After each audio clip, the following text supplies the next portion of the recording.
நரகம் மற்றும் மரணத்தின் திறவுகோல் ஜேசுவிடம் உள்ளது. மரித்தேன், ஆனாலும் இதோ சதா காலங்களிலும் உயிரோடு இருக்கிறேன். ஆமீன்.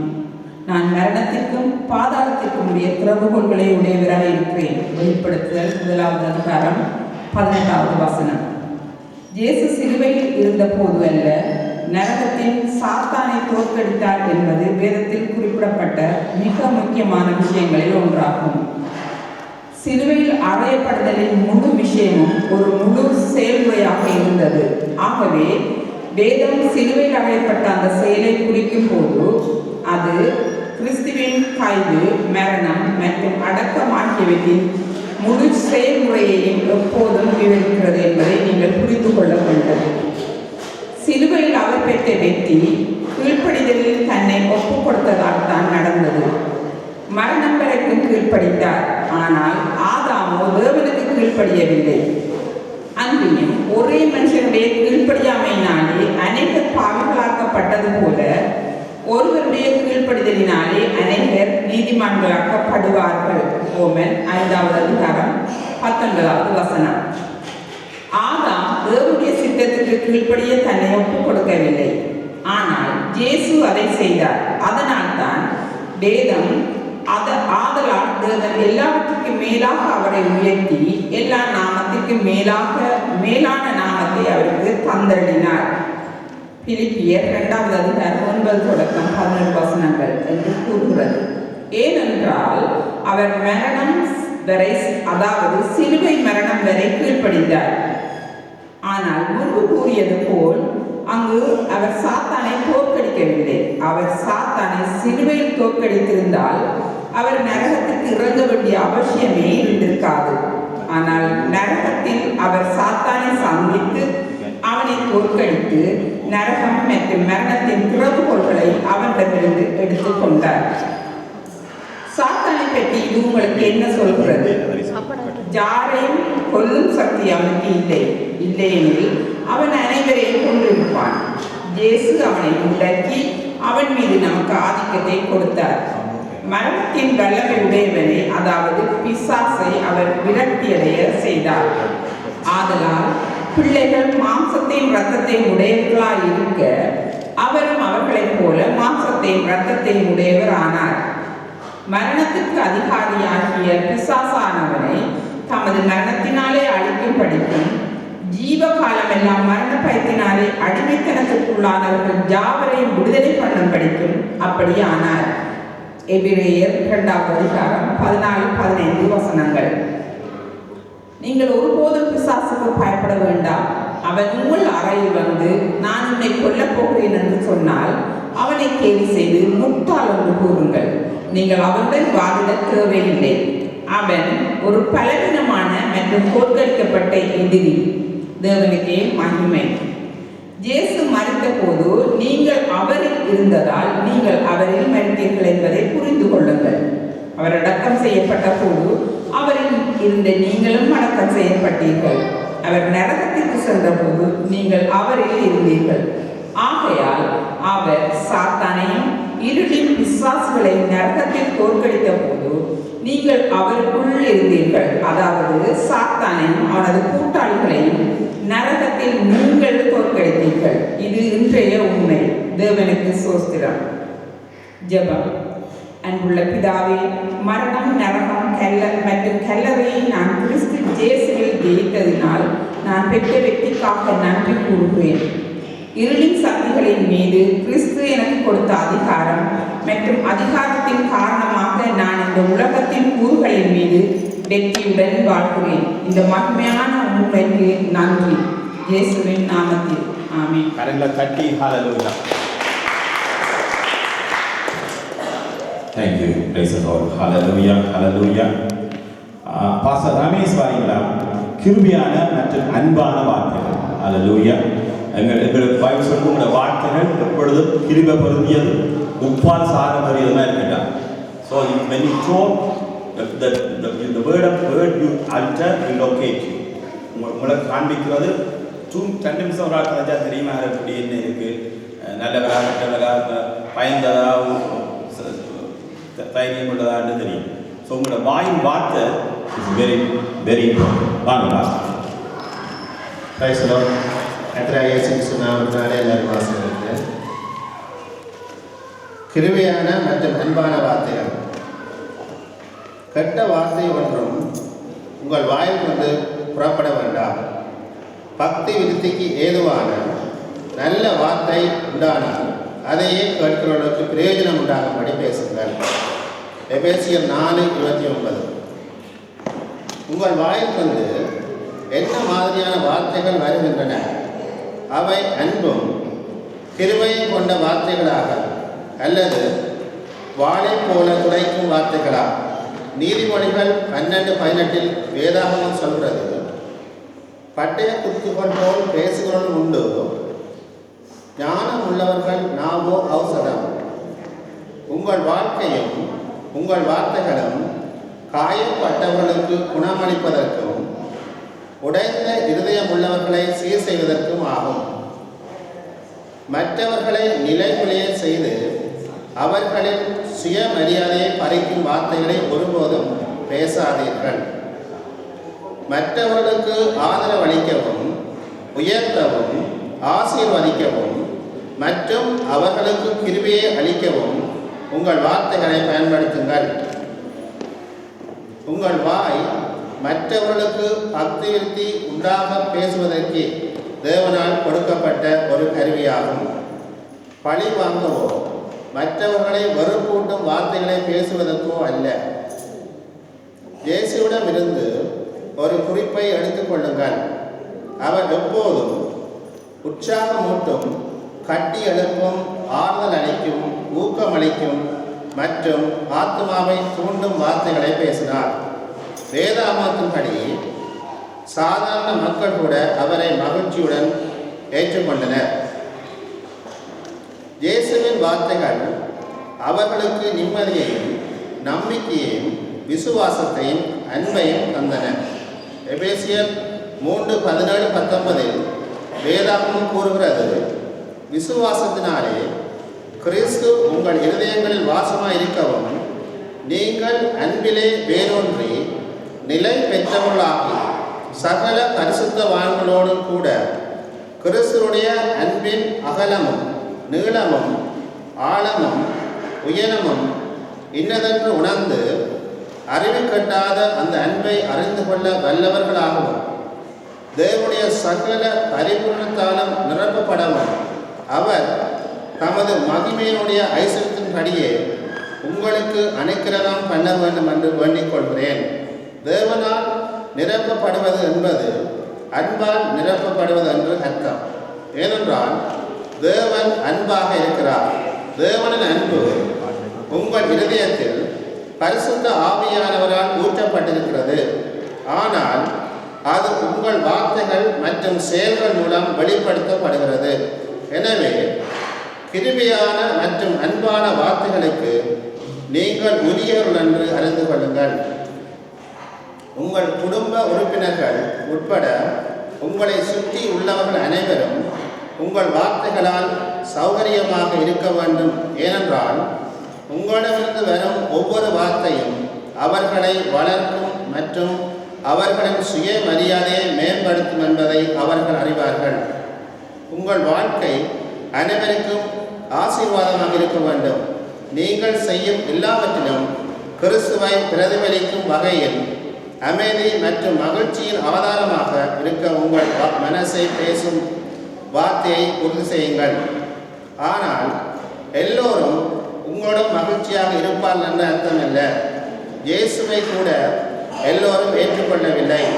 நல்ல குணம் இருந்த போதிலும் சிலர் அவரை எதிர்த்தனர். ஆனால் அப்படிப்பட்டவன் எதிர்ப்பு உங்களின் மனதை மாற்ற அனுமதிக்காதீர்கள். உங்கள் செயல்களும் வார்த்தைகளும் கிருபையை மட்டுமே வழங்கட்டும். மற்றவர்களை மேம்படுத்தும் கிறிஸ்துவின் அன்பை சொல்லி செயலை கட்டுங்கள். ஜெபம். அன்புள்ள பிதாவே, உமது அன்பாலும் கிருபையினாலும் என் இருதயத்தை நிரப்பியதற்காக நன்றி. மற்றவர்களை மேம்படுத்தும், ஊக்குவிக்கும் மற்றும் கட்டியெழுப்பும் வார்த்தைகளை நான் பேசுகிறேன்.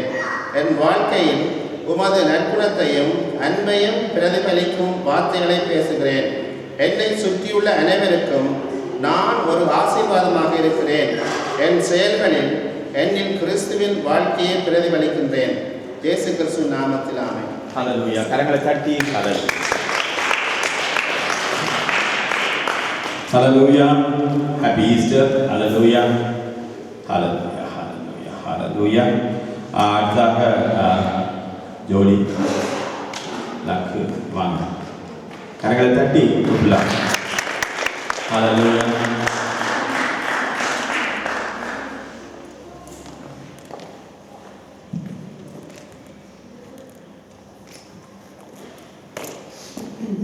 His life and light in you. In him was life, and the life was the light of men. And the light shineth in darkness, and the darkness comprehended it not. John chapter 1 verses 4 to 5. Do you truly know what it means to have Christ in you? This is one of the most profound truths in the Word of God. And when you grasp its significance, it will revolutionize your entire outlook in life. Let me share with you both the spiritual and scientific implications of this extraordinary reality. The reality of Christ in you is a profound truth that science struggles to define. Scientists cannot locate the essence of life within the human body. They can pinpoint the heart, the brain, and other organs, but the life force itself remains elusive. Life, the very thing that animates every living being, is undetectable. Now consider this: the life that scientists can't find, the essence they can't locate, the phenomenon that they're unable to explain, become flesh. And the Word was made flesh and dwelt among us. Jesus Christ is eternal life encapsulated in human flesh. This is the greatest miracle to ever occur. Who is Christ? He is the divine essence, eternal life personified, the embodiment of life itself. He said, I am the way, the truth, and the life. When you have Christ, you have life, the very essence that it sustains all creation. Now let's all talk about light. Light is another phenomenon that challenges human understanding. It is difficult to describe light without referencing a greater light. In the presence of a stronger light, a lesser light fades into paltriness. For example, a candle in the bright noon sun has no visible effect. This brings us to what Saul of Tarsus experienced on the road to Damascus. He recounted that a light from heaven, brighter than the midday sun, shone around him. This was no ordinary light, it was the true light, Jesus Christ. Jesus said, I am the light of the world. This is the light that lights every man who comes into the world. When he declared himself as the light of the world, he was referring to physical light, but to a spiritual illumination what transcends all understanding. He is the source of all light, the essence that gives meaning and purpose to life. To have Christ in you, therefore, means that the very life and light of God dwell in you. It means you carry within the hope of glory, the power that sustains the universe, and the wisdom that confounds the world. Prayer. Dear Father, thank you for the supernatural life you have given me in Christ. I am grateful for your life and light in my spirit. I stand firm in the truth of who I am in Christ. I walk in the consciousness of his truth, illuminating my world and bringing glory to you. In Jesus' name, Amen. Thank you. Praise the Lord. அடுத்ததாக Joy வாங்கலாம். Hallelujah. Beautiful saree. கரங்களை தட்டாங்க சாரிக்காக. Happy Easter, everyone. We are the expression of his righteousness. For he hath made him to be sin for us, who knew no sin, that we might be made the righteousness of God in him. 2 Corinthians chapter 5, verses 21. Notice carefully the choice of words as inspired by the Spirit in the scripture above. Christ Jesus was made sin for us, that we might be made the righteousness of God in him. This is much more than being made righteous. Rather, it means that we have become the very expression of his righteousness. This is Christianity. This is the gospel.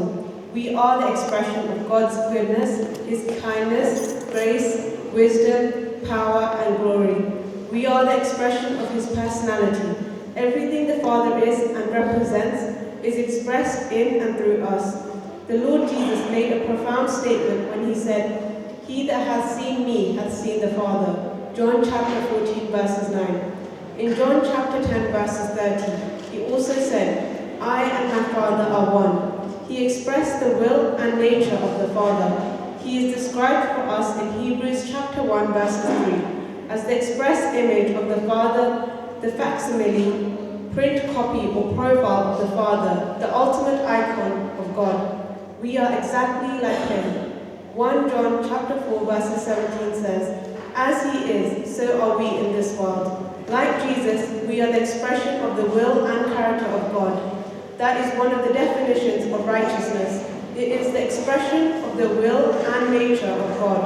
Therefore, having been made his righteousness, we have the ability to manifest and express the will and nature of the Father everywhere, in every situation, in every event, and in every matter. Blessed be God. Prayer. Dear Heavenly Father, I thank you for making Christ Jesus, who knew no sin, to be sin for me, that I might become the expression of your righteousness, endowed with the ability to manifest and express your will and nature in all things. I unveil your goodness and excellence today, displaying your glory and power. In Jesus' name, amen.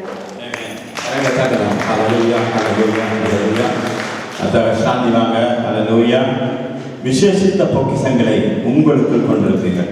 மகள் சொன்ன வசனத்தில் ஒரு முக்கியமான வசனம், சபையில் ஆதார வசனம், நியாயத்தீர்ப்பு நாளிலே தைரியம் உண்டாயிருக்கத்தக்கதாக அன்பு நம்மிடத்தில் பூரணப்படுகிறது.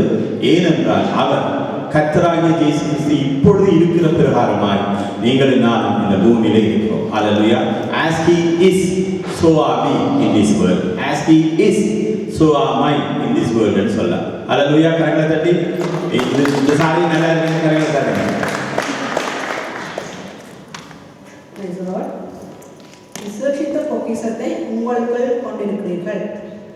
இந்த மகத்துவமுள்ள வல்லமை எங்களால் உண்டாயிராமல் தேவனால் உண்டாயிருக்கிறது என்று விளங்கும்படி இந்த பொக்கிஷத்தை மட்பாண்டங்களில் பெற்றிருக்கிறோம். 2 கொரிந்தியர் 4:7. மேலே குறிப்பிட்ட வசனம் குறிப்பாக கிறிஸ்தவர்களுக்கு, மறுபடியும் பிறந்தவர்களுக்கு எழுதப்பட்டது. ஆகையால் இந்த வசனம் உங்களை நோக்கி பேசுகிறது என்னவென்றால், விலையேறப்பட்ட இந்த பொக்கிஷம் உங்களுக்குள்ளே இருக்கிறது. தேவனுடைய தெய்வீகத்தை உங்களுக்குள்ளே வைத்து அதை சுமக்கிற நீங்கள் சாதாரண மனிதர்கள் அல்ல. இதை அறிந்து கொள்ளுங்கள். ஏனெனில் வேதம் சொல்கிறது, லெமோன் 1:6, உங்களில் உள்ள சகல நன்மைகளும் தெரியப்படுகின்றதுனாலே உம்முடைய விசுவாசத்தின் அந்யோன்யம் கிறிஸ்து இயேசுவுக்காக பயன்பட வேண்டும் என்று வேண்டுதல் செய்கிறேன். கிறிஸ்து இயேசுவுக்குள் உங்களுக்குள்ளே ஏற்கனவே இருக்கின்ற எல்லா நன்மையான காரியங்களையும் நீங்கள் வேத வசனத்தின்படி அறிந்து அதை ஏற்றுக்கொண்டு அதனை உங்களுடைய விசுவாச வார்த்தையினால் தெரியப்படுத்துகிறதினால் அது உங்களுக்கு யோசனைப்படுகிறது. நீங்கள் தேவ ஒழுங்கை கொண்டிருப்பவர்கள் என்றும் தேவ பிரசன்னத்தை சுமக்கிறவர்கள் என்றும் அறிந்து அந்த சிந்தை உடையவர்களாக இருங்கள். ஆகையால் தேவனுடைய மேன்மையான வல்லமை உங்களுக்கு கூடாக புறப்பட்டு நீங்கள் செய்யும் எல்லா காரியங்களிலேயும் செழிப்பை, வெற்றியை கொண்டு வருகிறது. தேவனுக்கே மகிமை உண்டாவதாக. வேதம் சொல்கிறது, கிறிஸ்தவனவர் தமது மகிமையின் நம்பிக்கையாக எங்களுக்குள் வாசம் பண்ணுவதே அந்த பரம ரகசியம். கொலோசியர் 1:27. உங்கள் வாழ்க்கை வெறுமையாக அல்ல, உங்களுக்குள்ளே ஒரு பொக்கிஷம் இருக்கிறது. அந்த பொக்கிஷத்துக்குள் வல்லமை, அன்பு, வெளிச்சம் மற்றும் தேவ பரிபூரணம் நிறைந்திருக்கிறது. உங்கள் சரீரம் ஒரு மட்பாண்டமாக இருக்கலாம், ஆனால் தேவ மகிமை உங்கள் ஆவியிலே இருக்கிறது. அந்த மகிமை உங்கள் மாமிச சரீரத்தை பூர்ணப்படுத்துகிறது. உங்களது உலகத்திற்கு நீங்களே தேவனுடைய வெளிச்சத்தை, அவருடைய மகிமையை, வல்லமையை மற்றும் கிருபையை வெளிப்படுத்துகிறவர்களாக என்று எப்பொழுதும் உங்களுக்குள் உறுதிப்படுத்திக் கொள்ளுங்கள். மேலே குறிப்பிட்ட விசுவாச அறிக்கை அடிக்கடி வெளிப்படுத்துங்கள். ஏனென்றால் தேவனுடைய வார்த்தையின் வல்லமையானது. தேவனுடைய வார்த்தையை நீங்கள் கேட்டு அதனோடு உடன்பட்டு அதனையே பேசும் பொழுது அது உங்கள் வாழ்க்கையிலே மாறுதலை உருவாக்குகிறது. ஆரம்பத்தில் குறிப்பிட்ட வசனம் நாங்கள் வாசிக்கும் பொழுது எங்களுடைய பதிலளிப்புக்கு எப்படி இருக்க வேண்டும் என்றால், ஆம், நான் தேவனை சுமக்கும் ஒரு பாத்திரம். நான் தெய்வீக ஆசீர்வாதங்களையும் பொக்கிஷங்களையும் எனக்குள்ளே கொண்டிருக்கிறேன். அல்லேலூயா. அறிக்கை: கிறிஸ்து எனக்குள் இருக்கிறார். அவருடைய பரிபூரணம் என் ஆவியில் இருக்கிறது. தேவனுடைய ஜீவனும் மகிமையும் எனக்குள்ளேயும் எனக்கூடாகவும் வெளிப்படுகிறது. நான் என்னுடைய ஆவிக்குள்ளே இருக்கும் பொக்கிஷங்களை அறிந்து என்னுடைய விசுவாச அறிக்கையினால் அவற்றை வெளியில் கொண்டு வருகிறேன். நான் செய்யும் எல்லா வேலைகளிலும் மேன்மையை, பரிபூர்ணத்தை வெளிக்கொண்டு வருகிறேன். நான் அன்பில் நிறைந்திருக்கிறேன். என்னுடைய உலகத்தில் தேவனுடைய நன்மையையும் கிருபையையும் கருணையையும் வெளிப்படுத்துகிறேன். அல்லேலூயா. ஆமென். கரெக்டாக கட்டலாம். ஹalleluya ஹalleluya. அடுத்ததாக இந்த மத்தியிலே லக்ஷா வந்திருக்காங்க. ஃபர்ஸ்ட் டைம் இந்த சபைக்கு வந்தாங்க. கரங்களை தட்டுங்க. இவங்க பிக் ஹேண்ட்ஸ் ஆடுங்க. ஆமாம் Laksha. Happy Easter, everyone. Happy Easter. Happy Easter. The blessing is in doing the word. But be ye doers of the word, and not hearers only, deceiving your own selves. James chapter 1, verse 22. The manifestation of God's blessing is in doing His word. The word tells you who you are, what belongs to you, and how to live. Doing the word means aligning your actions with its revelations about your identity, inheritance, and your place in Christ. It requires consistency and commitment, but the results are undeniable. James chapter 1, 23 to 25 says, For any be a hearer of your word, and not a doer, he is like unto a man beholding his natural face in a glass. For he beholdeth himself, and goeth his way, and straightway forget what manner of man he was.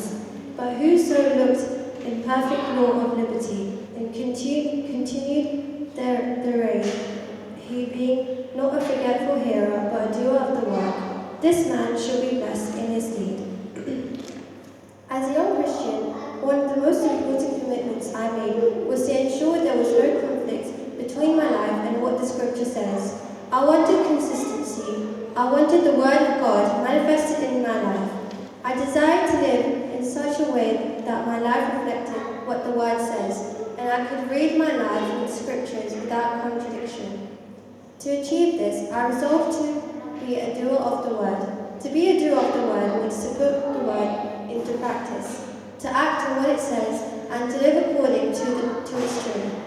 It is not just obeying God's instructions in Christianity. We don't merely obey the word, we do the word.